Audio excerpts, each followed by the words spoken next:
Hello students, this is Purushottam Vishwakarma and today we are going to finish the chapter The Tiger King. The Maharaja's anxiety reached a fever pitch. If you remember till now, the Tiger King had killed 99 tigers and he was afraid from the 100th one because the straight astrologer had said that he would die due to the 100th tiger.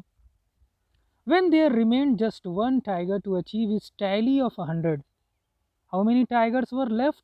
Only one. Only one tiger was remaining to complete his counting of 100 because he had already killed 99 tigers. He had this one thought during the day and the same dream at night. He was thinking about the 100th tiger all the day and night. Even in his dreams, he thought of the 100th tiger. By this time, the tiger farms had run dry.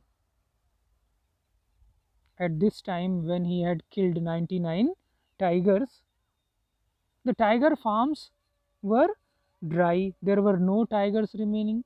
Even in his father in law's kingdom, if you remember, to complete his 100 tigers, the killing of 100 tigers, to fulfill his desire, he married to a girl, and in this way he managed to kill 99 tigers. And now in his father-in-law's kingdom as well there were no tigers remaining. It became impossible to locate tigers anywhere, so it was next to impossible to find tigers. Yet only one more was needed. Still only one more was needed because he had killed 99 tigers.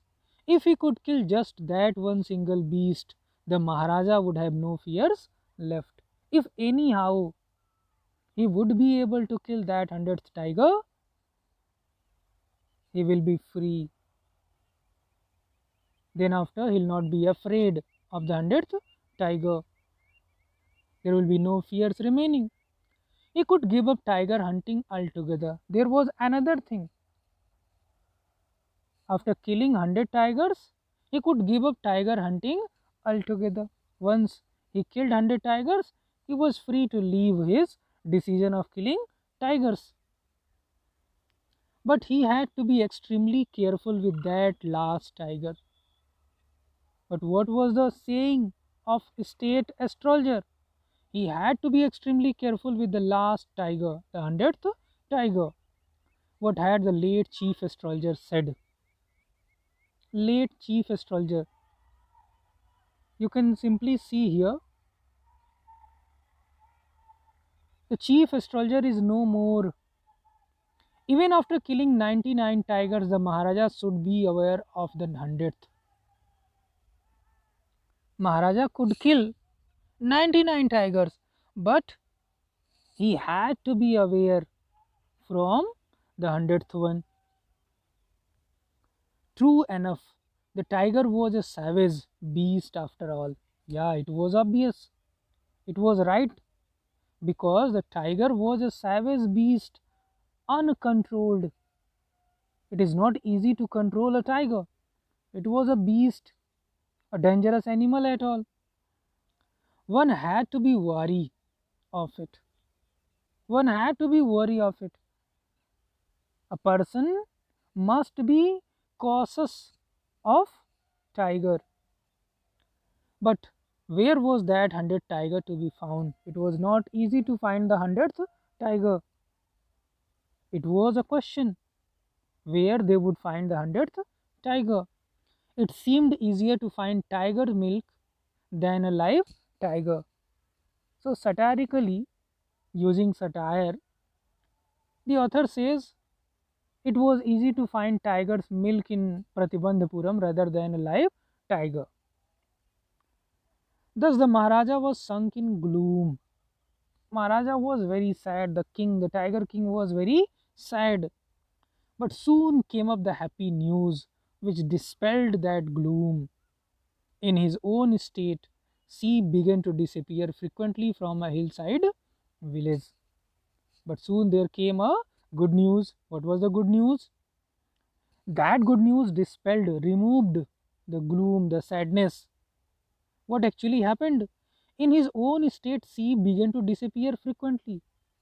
Suddenly, the sea began to disappear from a hillside village. Where from? From a hillside village. What they thought? Behind all this disappearing, there must be a tiger. It was first ascertained, first of all, it was guessed that this was not the work of Khadar Mia Sahib or Birasami Naikar. It was first ascertained, it was first guessed, decided that this was not the work of Khadar Mia Sahib or Virasami Naikar. Why they were so famous? Why they thought so? Both famed for their ability to swallow sheep whole.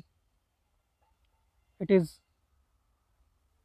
irony because they ate too much, that is why it is said. Both famed, both were very famous for their ability to swallow sheep whole. It is impossible to swallow the sheep whole, but satirically it is said because they ate too much. Surely a tiger was at work. Who was behind all this? Who was behind disappearance of sheep? A tiger. So the king was very happy after hearing the news. The villagers ran to inform the Maharaja. Villagers ran to inform the Maharaja to report that there is a tiger. The Maharaja announced a 3-year exemption from all taxes for that village. And in happiness, the Maharaja announced that village where the tiger is found, that village would be exempted from all the taxes and set out on the hunt at once. And at once he started to the place for killing the tiger. The tiger was not easily found. It was not easy to find the tiger. It seemed as if it had wantonly hid itself in order to flout the Maharaja's will. It seemed that it had carelessly, baselessly hid itself without any reason. It hid itself in order to flout, in order to disobey. It seemed that he wanted to disobey the Tiger King. He did not want to be killed by the Tiger King, and he wanted to disobey the Maharaja's will, the desire of Maharaja. The Maharaja was equally determined, but the Maharaja was equally determined as well. He wanted to kill the 100th tiger. He refused to leave the forest until the tiger was found. So he waited there, the Tiger King waited there. As the days passed, the Maharaja's fury and obstinacy mounted alarmingly. What really happened? The Maharaja became angry and firm to kill that 100th tiger. Many officers lost their jobs. And if the boss is angry, boss is disappointed, surely there will be losses of jobs. So many officers lost their jobs. One day when his rage was at its height, one day he was too much angry, his anger was at its height, the Maharaja called the Diwan and ordered him to double the land tax forthwith. If you remember, he had exempted the tax for 3 years. And now, the same king, when he was unable to find the tiger, he ordered the Diwan to double the taxes now onward. The people will become discontented. What was the answer from the Diwan? The people will be discontented. They will not be satisfied. Then our state too will fall a prey to the Indian National Congress. And if they will not be satisfied, our state will go into the hands of Indian National Congress. You will not be the king. The kingdom will not be with you anymore if you do so. In that case, you may resign from your post, said the king. The king became angry and said, if you don't want to do so, you may resign from your post. The Diwan went home convinced that if the Maharaja did not find the tiger soon, the result could be catastrophic. He was convinced, he knew very well, if the Maharaja was not able to find that 100th tiger, his life was in danger, his job was in danger. The results could be catastrophic, extremely disastrous. He felt life returning to him only when he saw the tiger, which had been brought from the People's Park in Madras and kept hidden in his house. So he felt life when he saw the tiger which had been brought from People's Park. There was a tiger in his house which was kept in his house, and it was taken from People's Park. Where from? In Madras, and kept hidden in his house. It was kept hidden in his house. Although the tiger was very old. At midnight, when the town slept in peace, so knowing nothing better to do, at midnight, when the town slept in peace, when everyone was sleeping, the Diwan and his aged wife, Diwan along with his aged wife, dragged the tiger to the car. They dragged the tiger because the tiger denied to move. So they dragged the tiger to the car and sewed it into the seat, pushed it into the seat. The Diwan himself drove the car straight to the forest where the Maharaja was hunting. He drove the car to the place where the Maharaja was still there, waiting for the 100th tiger. When they reached the forest, the tiger launched its satyagraha. The tiger was not ready to get down of the car. So it is clearly said by the author. The tiger launched its satyagraha. No, I am not going to get down. And refused to get out of the car. The Diwan was thoroughly exhausted. Diwan was thoroughly exhausted. He felt exhaustion. He was tired in his efforts to haul the beast out of the car and push it down to the ground. But anyhow, he managed to push that tiger out of the car. On the following day, the same old tiger wandered into the Maharaja's presence. On the next day, the same old tiger was wandering, moving into the Maharaja's presence, and he stood as if in humble supplication. That tiger was standing in humble supplication, as if asking the Maharaja for anything. Supplication means act of appeal for something. So, as if it seemed that the tiger was asking the king for something. Master, what do you command of me? It seemed that the tiger was asking the tiger king, tell me, master, what do you say to me? What is your command to me? It was with boundless joy that the Maharaja took careful aim. It was with boundless joy. He was extremely happy because he had seen the 100th tiger. That the Maharaja took careful aim at the beast. He was very careful aiming at the tiger. The tiger fell in crumpled heap, as you can see in the image. The tiger fell in crumpled heap, just like in the picture. I have killed the 100th tiger. My vow has been fulfilled. Now the king, the tiger king, was elated, very happy, extremely happy, because he thought, I am saying he thought, he had killed the 100th tiger. The Maharaja was overcome with elation. He was overcome. He could not control his desire. Ordering the tiger to be brought to the capital in grand procession, he ordered at once, he ordered the ministers, the Diwan, to get that tiger in form of a procession, in form of a parade. The Maharaja hastened away in his car, and he went away to the kingdom, to the palace, in his car. After the Maharaja left, when the Maharaja left, the hunters went to take a closer look at the tiger. So there were other hunters who were helping the king. They went to the tiger, they went near the tiger for a closer look, having a closer look. The tiger looked back at them, rolling its eyes in bafflement. As they were looking at the tiger was looking at them in bafflement, in confusion, rolling its eyes. So it was obvious the tiger was not killed. The tiger was still alive. That is why I said the king thought he had killed the 100th tiger, but the tiger was still alive. The men realized that the tiger was not dead. They realized at the moment that the tiger was not dead. The bullet had missed it. The bullet had missed its target. It had fainted from the shock of the bullet whizzing past. The tiger had fainted because of the shock of bullet moving. The bullet passed beside the tiger. So, due to shock, it fainted. The hunters wondered what they should do. Now they thought, what should they do? They decided that the Maharaja must not come to know that he had missed his target. They decided at once. The Maharaja should not know the fact that the 100th tiger was not killed. Why? They were afraid of losing their jobs. that he had missed his target. If he did, they could lose their jobs.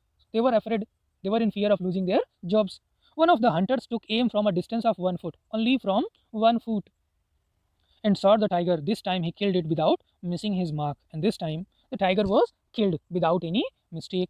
Then as commanded by the king, the dead tiger then as commanded by the king, the dead tiger was taken in procession through the town and buried. So that dead tiger was taken in form of a parade, and then in town it was buried. A tomb was erected over it. So there was an erection of a tomb. A few days later, the Maharaja's son third birthday was there. What was the age of Maharaja's son's? 3 years. So it was the third birthday of Maharaja's son. Until then, the Maharaja had given his entire mind over the tiger hunting. He did nothing except killing the tiger. So it was the third birthday, and he had plenty of time. He had reason to enjoy the birthday party of his son. He had no time. Till now, he had no time to spare for the crown prince. But now the king turned his attention to the child. He wished to give him some special gift on his birthday. So he decided to present him some special gift. He went to the shopping center in Pratibandhapuram.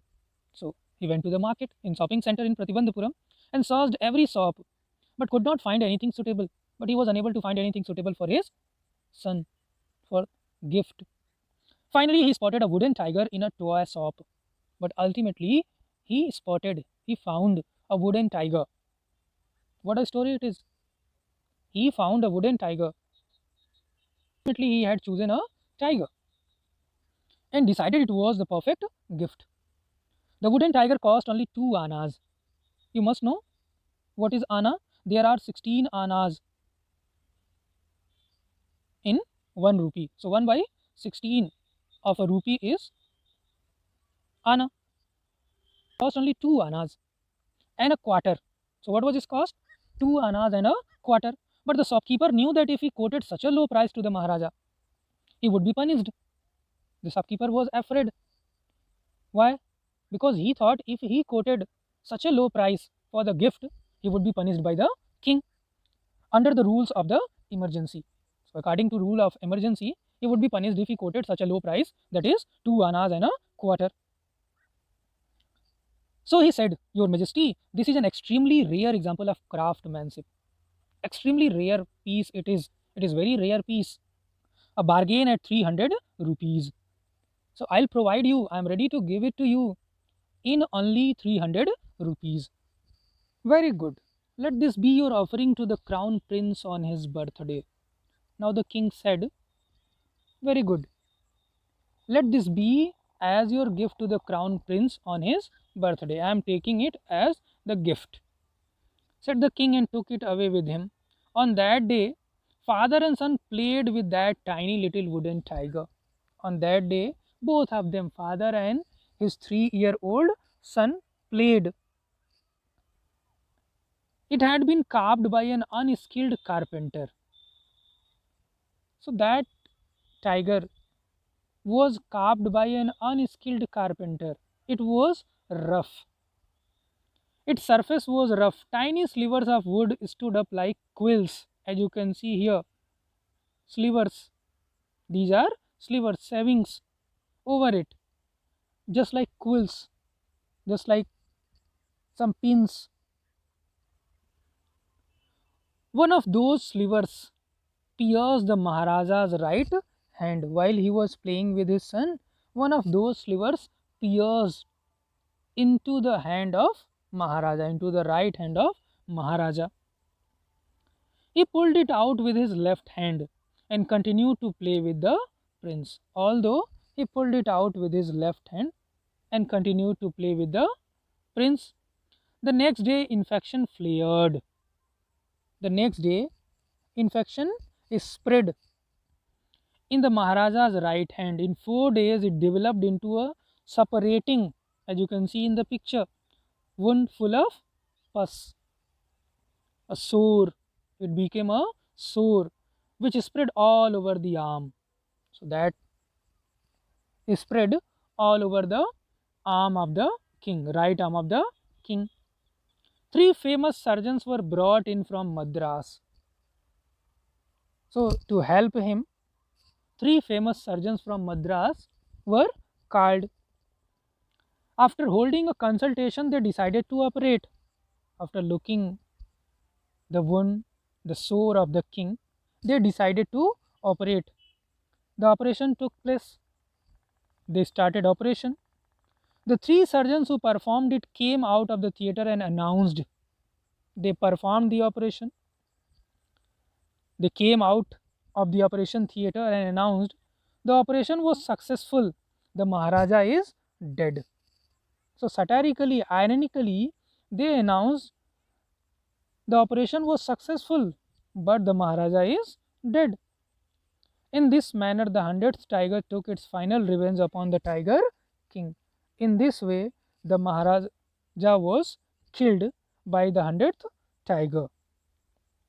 So, in this story, what we understood, the saying, the prophecy of the state astrologer, chief astrologer, was fulfilled, ultimately came to be true. That's all. Thanks for watching.